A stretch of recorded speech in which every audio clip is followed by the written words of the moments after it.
नमस्कार मेरे प्यारे दोस्तों, एजुकेट भारत में मैं आपका स्वागत करती हूँ।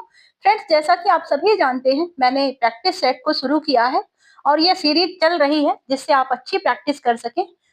प्रैक्टिस करने से मनुष्य परिपक्व बनता है और यहाँ पर आपने सामान्य ज्ञान को तो बार-बार पढ़ा होगा, लेकिन अब प्रैक्टिस करने का समय आ गया है क्योंकि बहुत समय आपके पास है नहीं। तो चलिए हम इस प्रैक्टिस सेट को लगाएंगे और सफलता की तरफ एक कदम को और बढ़ाते हैं। भारत में सबसे पहले किस क्षेत्र में पंचवर्षीय योजना लागू की गई थी? ए उद्योग, बी कृषि, सी शिक्षा, डी सिंचाई। प्रथम पंचवर्षीय योजना का मुख्य फोकस जो था कृषि और सिंचाई था। ऑप्शन नंबर बी सही है। अगला प्रश्न है, भारतीय संविधान का कौन सा अनुच्छेद समान अवसर की बात करता है? अनुच्छेद 16 सार्वजनिक रोजगार में समान अवसर देता है। ऑप्शन नंबर सी सही है। भारत में जनगणना किस मंत्रालय के अंतर्गत कराई जाती है? ए गृह मंत्रालय, बी वित्त मंत्रालय, सी सांख्यिकी मंत्रालय, डी योजना आयोग। जनगणना का कार्य गृह मंत्रालय के अंतर्गत आता है। ऑप्शन नंबर ए सही है। भारतीय रिजर्व बैंक का राष्ट्रीयकरण किस वर्ष हुआ था? ए 1935, बी 1947, सी 1949, डी 1950। आरबीआई का राष्ट्रीयकरण 1949 में किया गया था। ऑप्शन नंबर सी सही है। भारत में हरित क्रांति का सबसे पहला प्रभाव किस फसल पर पड़ा? ए गे चावल, बी गेहूं, सी मक्का, डी ज्वार। ऑप्शन नंबर बी सही है। गेहूं पर पहला प्रभाव हरित क्रांति में पड़ा। संविधान सभा की पहली बैठक की अध्यक्षता किसने की थी? तो संविधान A doctor Rajendra Prasad, B Pandit Nehru, C Sachchidanand Sinha, D B R Ambedkar. संविधान सभा के अस्थायी अध्यक्ष थे डॉक्टर सच्चिदानंद सिन्हा और इन्होंने ही संविधान सभा की पहली बैठक की अध्यक्षता की थी। भारत में नीली क्रांति का किससे संबंधित है? ए दुग्ध उत्पादन, बी मत्स्य उत्पादन, सी तेल बीज, डी बागवानी।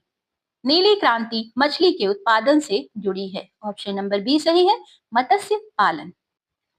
राष्ट्रीय आय की गणना भारत में कौन करता है? ए आरबीआई, बी योजना आयोग, सी वित्त मंत्रालय, डी केंद्रीय सांख्यिकी कार्यालय। राष्ट्रीय आय का आकलन सीएसओ करता है। ऑप्शन नंबर डी सही है, केंद्रीय सांख्यिकी कार्यालय। फ्रेंड्स, इसी तरह के अगर आप प्रैक्टिस सेट को बार बार करेंगे तो आप परिपक्व हो जाएंगे और आपको ये समझ में आ जाएगा एग्जाम हॉल में, आपकी घबराहट खत्म हो जाएगी और आपको ये अच्छे से समझ में आ जाएगी कि आपको किस पर टिक करना है। भारत में पहला उपग्रह किस देश की सहायता से प्रक्षेपित किया गया है? ए अमेरिका, बी रूस, सी फ्रांस, डी जापान। तो भारत का पहला उपग्रह कौन सा था? आर्यभट्ट, और इसको रूस की मदद से प्रक्षेपित किया गया था। भारत में लोक अदालत किस अनुच्छेद की भावना पर आधारित है? ए अनुच्छेद 21, बी अनुच्छेद 32, सी अनुच्छेद 39 ए और डी है अनुच्छेद 14। अनुच्छेद 39 ए जो है ये न्याय की समान पहुंच की बात करता है। ऑप्शन नंबर सी सही है। किस नदी को दक्षिण भारत की गंगा कहा जाता है? ए गोदावरी, बी कावेरी, सी कृष्णा, डी नर्मदा। गोदावरी दक्षिण भारत की सबसे लंबी नदी है, यही कारण है इसको दक्षिण की गंगा कहा जाता है। भारत का पहला डिजिटल भुगतान बैंक कौन सा था? A Airtel payment bank, B India post bank, C Fino bank, D Paytm bank. Airtel Bharat का पहला पेमेंट बैंक था, डिजिटल भुगतान बैंक। किस आयोग ने मौलिक कर्तव्यों की सिफारिश की थी? ए सरकारिया आयोग, बी स्वर्ण सिंह समिति, सी मंडल आयोग, डी कोठारी आयोग। 42वें संशोधन में स्वर्ण सिंह समिति ने इस बात की सिफारिश की थी, मौलिक कर्तव्यों की। फ्रेंड्स, आप कमेंट बॉक्स में आंसर देते चले और मैं ये देखना चाहती हूँ कि 25 में से कितने आंसर्स आपके सही हैं। इससे आपका आत्मविश्वास बढ़ेगा। फ्रेंड्स, इस बात को एकदम याद रखिएगा। चलिए, भारत में सबसे अधिक जनसंख्या घनत्व वाला राज्य है? ए बिहार, बी पश्चिम बंगाल, सी केरल, डी उत्तर प्रदेश। सबसे अधिक जनसंख्या का घनत्व है वो बिहार का है। भारत का पहला राष्ट्रीय उद्यान कौन सा था? A Jim Corbett, B Kanha, C Gir, D Sundarban. Jim Corbett National Park Bharat का पहला राष्ट्रीय उद्यान है। संविधान का संरक्षक किसे कहा जाता है? ए राष्ट्रपति, बी प्रधानमंत्री, सी सर्वोच्च न्यायालय, डी संसद। संविधान की व्याख्या सुप्रीम कोर्ट करता है, इसीलिए भारत का संविधान का संरक्षक सुप्रीम कोर्ट को कहा जाता है।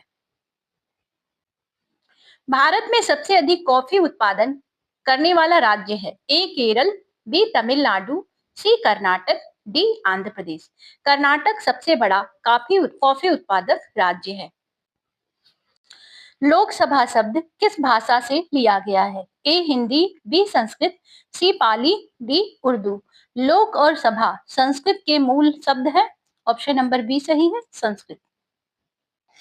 भारत में सबसे पहले सूर्य मंदिर कहाँ बना था? ए कोणार्क, बी मोढेरा, सी मार्तंड, डी देवघर। मार्तंड सूर्य मंदिर सबसे प्राचीन माना जाता है। ऑप्शन नंबर सी सही है। राष्ट्रीय शिक्षक दिवस किसके जन्मदिन पर मनाया जाता है? ए doctor APJ Abdul Kalam, B doctor Rajendra प्रसाद, सी डॉक्टर सर्वपल्ली राधाकृष्णन, डी महात्मा गांधी।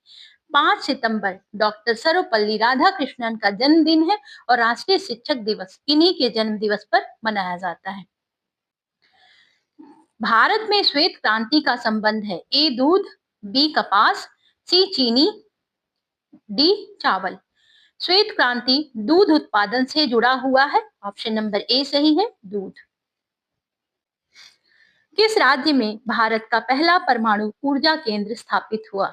भारत का पहला परमाणु केंद्र तारापुर महाराष्ट्र में है और यहाँ पर स्थापित हुआ था परमाणु ऊर्जा केंद्र। भारतीय संविधान में कुल कितनी अनुसूचियां हैं? वर्तमान लिखा हुआ है, तो भारत में वर्तमान में हमारा जो संविधान है उसमें संशोधन होने के बाद 12 अनुसूचियां हैं। फ्रेंड्स, अगर आपने याद किया है तो मुझे बताइएगा जो हमारा मूल संविधान था उसमें कितनी अनुसूचियां थी। कमेंट बॉक्स में जिस भी दोस्त को मुझे इसका आंसर आता है मुझे आंसर जरूर दें। भारत में अंतरिक्ष दिवस कब मनाया जाता है? ए 15 अगस्त, बी 23 अगस्त, सी 5 सितंबर, डी 2 अक्टूबर। चंद्रयान 3 की सफलता के कारण 23 अगस्त को अंतरिक्ष दिवस मनाया जाता है। ऑप्शन नंबर बी सही है। भारत में न्यायिक पुनरावलोकन की अवधारणा ली गई है? ए अमेरिका से, बी ब्रिटेन से, सी फ्रांस से, डी कनाडा से। फ्रेंड्स, इसका आंसर आपको कमेंट बॉक्स में देना है क्योंकि आपके लिए टेस्ट है। मैं जानना चाहती हूँ कि मेरे दोस्तों ने कितना सीखा और अभी मुझे और किस तरह के प्रैक्टिस सेट देने की जरूरत है। तो चलिए, आप वीडियो को लाइक कर लीजिए और हाँ, सब्सक्राइब जरूर कर लें जिससे आपको वीडियो की नोटिफिकेशन मिल जाए। अपने दोस्तों के साथ भी शेयर करें। हम मिलते हैं आपसे नेक्स्ट वीडियो में, तब तक के लिए goodbye. Thank you for watching.